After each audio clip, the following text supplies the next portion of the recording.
ఇప్పటికి దాదాపు 5000 సంవత్సరాల ముందు మనిషి ఏ విధంగా ఉండేవాడు, ఏం తినేవాడు, ఏం బట్టలు వేసుకునేవాడు, ఎలాంటి టూల్స్ని ఉపయోగించేవాడు, ఈ ప్రశ్నలన్నిటికీ ఆర్కియాలజీ డిపార్ట్మెంట్లో ఎన్నో ఏళ్లుగా జవాబులు వెతుకుతూనే ఉన్నారు. ఒక ఫోటోలో 1000 పదాలు అన్నట్లుగా ఫోరెన్సిక్ రీకన్స్ట్రక్షన్తో తయారు చేసిన ఈ ఫోటోని చూడండి. ఓటీ అనే ఆయన 5000 సంవత్సరాలకు ముందు జీవించి ఉన్న వ్యక్తి. ఓటీ శరీరం మీద టాటూస్, వేసుకున్న బట్టలు, ఉపయోగించిన ఆయుధాలతో సహా శరీరం లోపల భాగాలు అంటే గుండె, కాలియం వంటివేవి డ్యామేజ్ కాకుండా యాజ్ ఇట్ ఈస్గా దొరికిన ఒక మమ్మీ ఇది. 5000 సంవత్సరాల క్రితం పుట్టిన మనిషి శరీరం మీద టాటూస్ ఎందుకు వేసుకున్నాడు? అప్పుడు టాటూస్ ఉన్నాయా? ఈ డౌట్స్ మీకు వస్తున్నాయి కదా. సో మరి వాటికి ఆన్సర్స్ అన్ని ఈ వీడియోలో చూద్దామా? అయితే ఈ వీడియోని ఎక్కడ స్కిప్ చేయకుండా చూడండి, ఎందుకంటే వీడియో చాలా ఇంట్రెస్టింగ్గా ఉండబోతుంది. Let's begin the story. Well, ఇప్పుడు మన టాపిక్లోకి వెళితే 1000 సంవత్సరాల క్రితం నాటి ఈ స్టోరీని 1991 నుంచి స్టార్ట్ చేద్దాం. 1991 సెప్టెంబర్ నెలలో ఆస్ట్రియా, ఇటలీకి మధ్య ఉన్న ఆల్బౌన్స్ మౌంటైన్లో 2 జర్మన్ హైకర్స్ తిరుగుతుండగా అకస్మాత్తుగా హిల్ టాప్లో షోల్డర్ హెడ్ మాత్రం బయటకు కనిపిస్తూ మిగిలిన బాడీ అంతా మంచుతో కప్పబడి ఒక డెడ్ బాడీ వాళ్లకు కనిపించింది. వారు ఆ డెడ్ బాడీ ఎవరో మౌంటైనియర్ది అయి ఉంటుందని వాళ్ళ కుటుంబ సభ్యులు అతని కోసం వెతుకుతూ ఉండుంటారని భావించి లోకల్ అథారిటీస్కి ఇన్ఫార్మ్ చేశారు. చనిపోవడానికి కారణాలు తెలుసుకోవడానికి ఆ డెడ్ బాడీని పరీక్షించడం కోసం పంపించారు. అయితే అది మామూలు శవం కాదని, సుమారు 5000 సంవత్సరాల క్రితం చనిపోయిన వ్యక్తిదని ఒక విచిత్రమైన స్టోరీ తెలిసింది.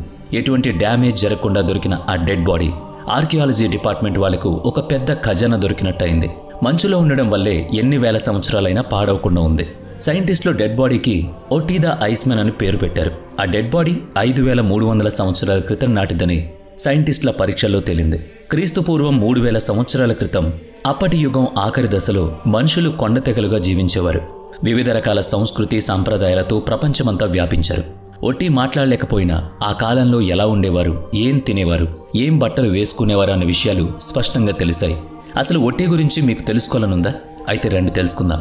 ఒట్టి హైట్ 5 అడుగుల 4 అంగుళాలు. చనిపోయినప్పటికీ అతని వయస్సు దాదాపుగా 30 సంవత్సరాలు ఉండొచ్చు. ఆ సమయానికి అతను చాలా మంచిగా జీవించాడు. ఒక లాంగ్ టూర్ కూడా చేశాడు. అతడి పొట్టలో వేరువేరు పూల పుప్పొళ్లు కనపడడం వలన అతను చాలా దూరం జర్నీ చేశాడని తెలిసింది. అతను ఎక్కడుండేవాడు, ఏం చేసేవాడో తెలుసుకోవడానికి దీపికా పదుకొనే, రణ్బీర్ కపూర్ యాక్ట్ చేసిన తమాషా మూవీ చూడాలి. అయితే ఇప్పటికే మీరు చూసుంటే మీకు కూడా ఇది బాగా గుర్తుండే ఉంటుంది. ఈ సినిమాలో రణ్బీర్ కపూర్ దీపికా పదుకొనేని కోర్షికాలో కలుసుకుంటాడు. కోర్షికా ఫ్రాన్స్కి దగ్గరగా ఉన్న ఒక ఐలాండ్. ఒటి డిఎన్ఏ ఆ ఐలాండ్ కోర్షికా వ్యక్తుల డిఎన్ఏతో మ్యాచ్ అవుతుందని, అతని పూర్వీకులు అక్కడ వారై ఉంటారని సైంటిస్టులు తెలుసుకున్నారు.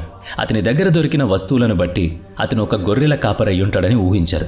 చనిపోవడానికి ముందు అతను గోధుమల లాంటి ధాన్యం, లేడీ మాంసంతో పాటు వేరే జంతు మాంసం కూడా తినున్నట్లు అతని కడుపులో దొరికిన పదార్థాలను బట్టి నిర్ధారించారు. ఒట్టి కాపర యుగానికి చెందిన వ్యక్తి కాబట్టి అతని బాణాల చివర ఒక రకమైన మెటల్ని వినియోగించినట్లు తెలిసింది. దాంతోపాటు అతని దగ్గర అప్పటికి బాగా ఉపయోగించిన ఒక కొడవలి కూడా ఉంది. గడ్డితో చేసిన ఒక లాంగ్ కోట్, వేరువేరు జంతు చర్మాలతో చేసిన ప్యాంట్లు, ఒక బెల్ట్, అలాగే లంగోట్ కూడా అతను వేసుకున్నాడని తెలిసింది. అతన్ని అంటిపెట్టుకుని ఉన్న ఒక టోపీ, ఒక బెల్ట్, అలాగే రాళ్లు వేసుకోవడానికి ఒక పౌచ్ కూడా అతని దగ్గర ఉంది. అతని బట్టల మీద ఉన్న నల్లని బీడ్ వలన అతను ఎక్కువ సమయం అగ్గి దగ్గరే గడిపినట్లు తెలుస్తోంది. లేడీ చర్మం, గడ్డితో కలిపి చేసిన షూస్ అతను వేసుకున్నాడు. దీన్ని బట్టి తెలిసిందేంటంటే అప్పట్లో బూట్లను తయారు చేయడానికి పర్టిక్యులర్గా ఒకరుండేవారని అర్థమైంది. ఇవన్నీ చూసి ఒట్టి బాగా జీవించుండేవాడని, తనకు కావాల్సినవన్నీ అతను సమకూర్చుకున్నాడని ఆర్కియాలజిస్టులు అనుకున్నారు. నిజం చెప్పాలంటే చల్లని ప్రాంతంలో మనిషి బ్రతకడానికి ఇవన్నీ చాలా అవసరం. అయితే అతని శరీరం మీద టాటూస్ ఎందుకు ఉన్నాయో తెలుసుకోవడం మాత్రం ఆర్కియాలజిస్టులకు చాలా కష్టమైంది. అతని శరీరం మీద 61 టాటూలున్నాయి. టాటూలు అనే కళ సుమారుగా 3000 సంవత్సరాల క్రితం చైనాలో స్టార్ట్ అయిందని అంటారు. ప్రకృతిలో ఉండేవారు ఎక్కువ కాలం జీవించేవారని అనుకుంటూ ఉంటారు. ఇప్పటి వారితో పోలిస్తే పాతకాలంలో ప్రజలు ఎక్కువ కాలం బ్రతికారని మీరు వినే ఉంటారు. అయితే సైన్స్ డెవలప్ కాక మునుపు మనుషుల పరిస్థితి చాలా ఘోరంగా ఉండేది. జబ్బులు ఎందుకు వస్తున్నాయో తెలియదు. ఎక్కువ మంది పిల్లలు ప్రసవంలోనే చనిపోయేవాళ్ళు. తల్లులు కూడా ప్రసవించగానే చనిపోయేవాళ్ళు. పిల్లలు పుట్టిన తర్వాత వారికి ఎటువంటి వ్యాధులు వచ్చేవో కూడా తెలియదు. ఒట్టి పరిస్థితి కూడా అటువంటిది.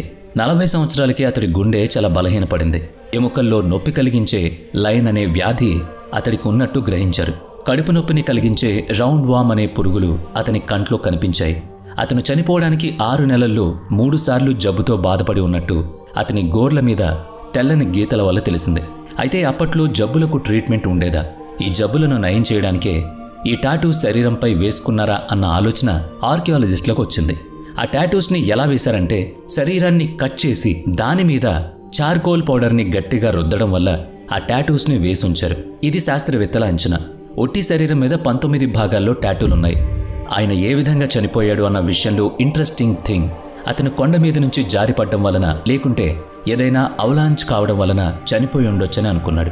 అయితే ఒట్టి చనిపోవడానికి అసలైన కారణం 2012లో ఆర్కియాలజిస్టులకు తెలిసింది. డీప్ ఎక్స్రే చేసినప్పుడు అతని కుడి భుజం కింద ఈటె ముందు భాగంలో ఒక మెటల్ వస్తువు గుచ్చుకోవడం వల్ల గాయం ఏర్పడినట్టు తెలుసుకున్నారు. దాంతో ఆయన్ని ఎవరో వెనక నుంచి పొడిచి హత్య చేసుంటారని తెలుసుకున్నారు. ఈ హత్య ఎవరు చేసుంటారో తెలియదు, కానీ ఎందుకు చేసుంటారని అంచనా వేయడానికి ప్రయత్నించారు. ఒట్టిని దోచుకోవడానికి ఎవరూ ప్రయత్నించలేదని తేలింది. ఎందుకంటే అతని దగ్గర దొరికిన వస్తువుల వలన దీన్ని అంచనా వేశారు. అయితే ఏమైనా పర్సనల్ రీజన్స్ వలన ఎవరైనా హత్య చేసి ఉండొచ్చా అనే కోణంలో కూడా ఆరా తీశారు. కానీ కరెక్ట్గా తెలియదు. మొత్తానికి చంపబడ్డాడో లేదంటే తనకు తానే చనిపోయాడో లేదంటే జబ్బు వల్ల చనిపోయాడో తెలియదు, కానీ ఒట్టి అయితే మరణించాడు. 5000 సంవత్సరాల తర్వాత ఇంత స్టోరీ చెప్పగలనని అతను కూడా అనుకునుండడు. ఇంకా ఏమైనా చెప్పాడేమో అని ఇప్పటికీ అతని శరీరంపై పరిశోధనలు చేస్తూనే ఉన్నారు ఆర్కియాలజిస్టులు. ఇప్పుడు ఒట్టి బాడీ ఇటలీలోని ఒక మ్యూజియంలో -6 డిగ్రీ సెల్సియస్లో సేఫ్గా ఉంది. మరి 5000 సంవత్సరాల క్రితం దొరికిన ఆ మనిషి డెడ్ బాడీని పరీక్షించగా వచ్చిన నిజాలు నిజంగా నిజమేనంటారా? కామెంట్ చేయండి. వీడియో నచ్చితే లైక్ చేయండి, షేర్ చేయండి. ఇప్పటి వరకు మన ఛానల్ని సబ్స్క్రైబ్ చేయనట్లయితే ఇప్పుడే సబ్స్క్రైబ్ చేసుకుని పక్కనే ఉన్న బెల్ ఐకాన్పై క్లిక్ చేయండి. నెక్స్ట్ వీడియోలో మళ్ళీ కలుద్దాం. Thanks for watching.